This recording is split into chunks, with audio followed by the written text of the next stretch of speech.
शादी होने के बाद लड़कियों का मायके वालों की मदद करना ससुराल वालों को पसंद नहीं आता। शादी होने के बाद लड़की को ससुराल और मायका दोनों परिवार का और जिम्मेदारियों का विचार करना पड़ता है। सोनल का रिश्ता तय हुआ और घर की बड़ी बेटी होने के कारण वो अच्छी पढ़ाई करके नौकरी कर रही थी। घर में वही सबसे बड़ी होने के कारण मायके की जिम्मेदारी भी उसकी थी। भाई था उसका लेकिन काफी छोटा था अभी। उसके माँ बाप के लिए इतने बच्चों की पढ़ाई और घर चलाना मतलब आसान नहीं था। उसके पिताजी प्राइवेट जॉब करते थे और माँ भी घरों के काम करके जितना हो सके उतने काम करके अपने घर की मदद करती थी। सोनल की शादी तय करने का वक्त आया तभी उसके दो बहनें और भाई पढ़ाई कर रहे थे। उसकी शादी नीलेश के साथ तय हुई। तभी उसने स्पष्ट बताया था कि शादी होने के बाद भी मुझे मायके की थोड़ी आर्थिक मदद करनी पड़ेगी। छोटे भाइयों की पढ़ाई होनी अभी बाकी है और पिताजी भी बहुत बीमार रहते हैं। उनका भी हॉस्पिटल और दवाइयों का खर्चा करना इतना आसान बात नहीं थी। सोनल थी तब तक माँ पिताजी को टेंशन नहीं था। वह मन से करती थी सब कुछ। उसे पता था हालातों के बारे में। उसके भाई बहन उनके पैरों पर खड़े हो और उनकी पढ़ाई भी हो जाए तो सारी समस्याएं खत्म हो जाए। पर तब तक मुझे भी मदद करनी चाहिए, इसलिए वह जिम्मेदारी निभा रही थी। सोनल ने शादी के पहले ही नीलेश और उसके परिवार के लोगों से यह बात कर क्लियर कर दी थी। तभी ससुराल वालों ने बोला कि हमें कोई इतराज नहीं है, तुम नौकरी करती हो और उसे तुम अपने मायके वालों की मदद कर सकती हो।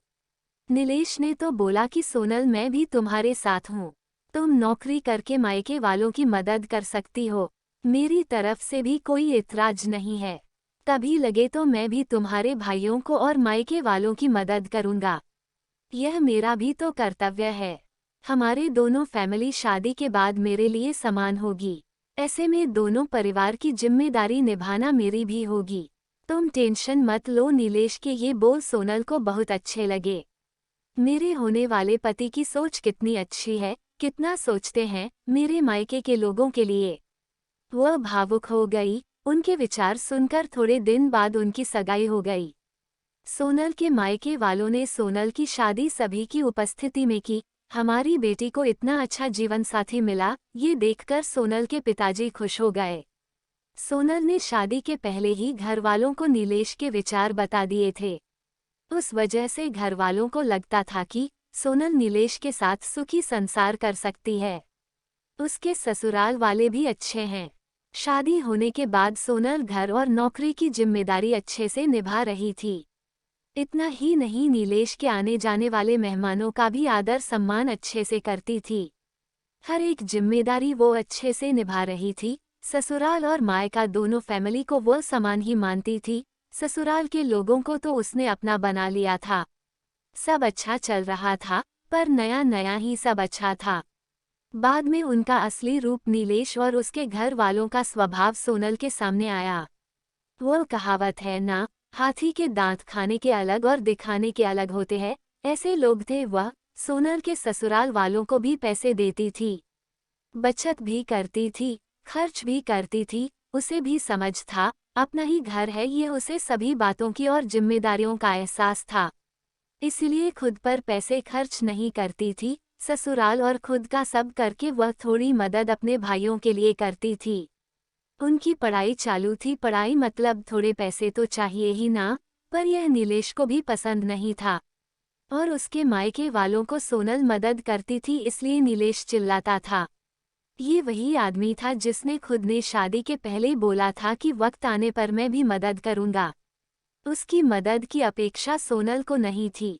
उसने उसको कभी वैसा बोला ही नहीं, पैसे भी मांगे नहीं, उल्टा उसके ससुराल वाले बोलते थे।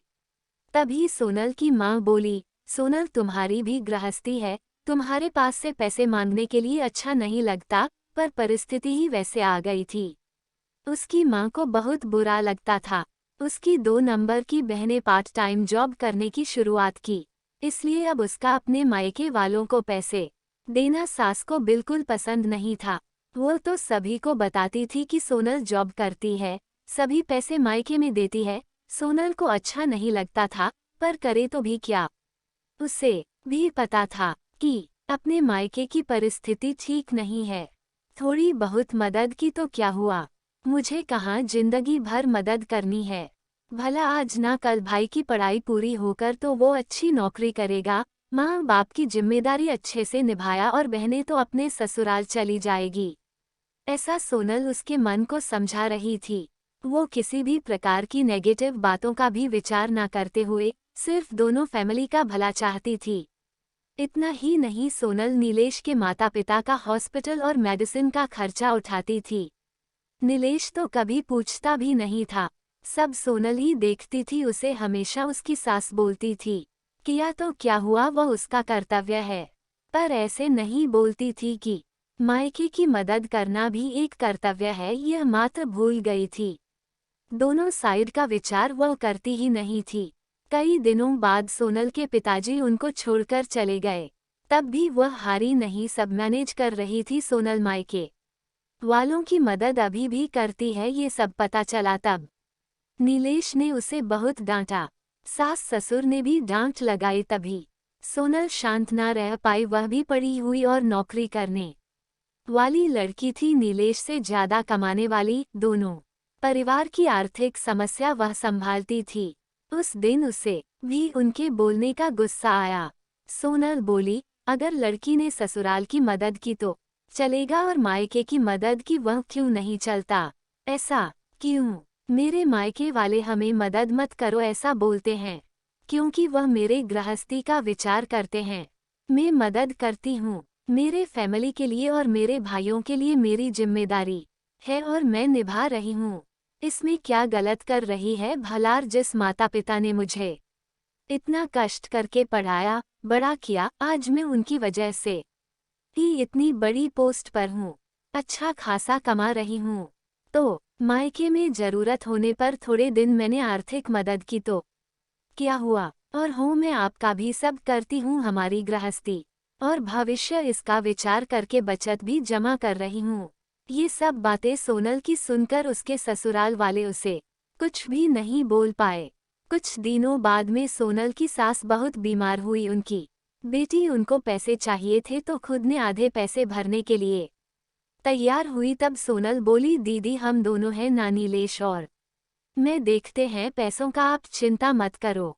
नहीं भाभी, मेरा भी कर्तव्य है, माँ है वो मेरी, माँ बाप के लिए लड़का और लड़की दोनों ही समान होते हैं, दोनों को साथ में बड़ा करते हैं। पढ़ाई नौकरी उनकी ही वजह से पूरी होती है, तो ऐसे वक्त में मायके में लड़की ने मदद की तो क्या होगा? मैं भी जॉब करती हूँ, मेरी भी सेविंग है। अर्थात सोनल भी ऐसे ही विचारों की थी। अपनी बहन की बातें सुनकर नीलेश और उसके माँ बाप का सिर शर्म से झुक गया। वह बोली, शादी होने के बाद भी मायका लड़की के लिए पराये नहीं होता है। लड़की ने कभी तो मायके की भी जिम्मेदारी ली या अपने माता पिता के लिए कुछ किया तो कुछ बिगड़ नहीं जाता। यही बात सोनल कितने दिनों से बोल रही थी, तभी उसके सास को ये बात अच्छी नहीं लगता थी। यही बात बेटी ने बोली और उसने की हुई मदद। ये सब देखकर हमने सोनल के साथ अच्छा बर्ताव नहीं किया, उससे उसकी सास को पछतावा होने लगा। नीलेश को भी बहुत बुरा लगा। दोनों ने सोनल से माफी मांगी, क्योंकि उनको भी समझ में आया कि शादी होने के बाद भी लड़की की मायके की जिम्मेदारी कर्तव्य भूला नहीं जाता। वह खुद के पैर पर खड़ी होगी, नौकरी कर रही होगी और मायके की परिस्थिति अच्छी नहीं होगी। मायके में भी कभी भी मदद की जरूरत होगी तो मदद देनी चाहिए। ऐसे वक्त लड़की ने मदद करना, यह उसका कर्तव्य होता है।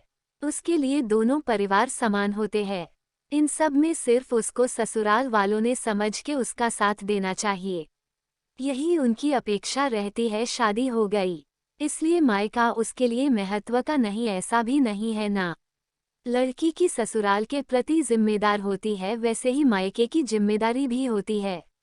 दोस्तों, मायका और ससुराल दोनों एक समान होते हैं। ये संदेश देने वाली हृदयस्पर्शी कहानी आपको कैसी लगी?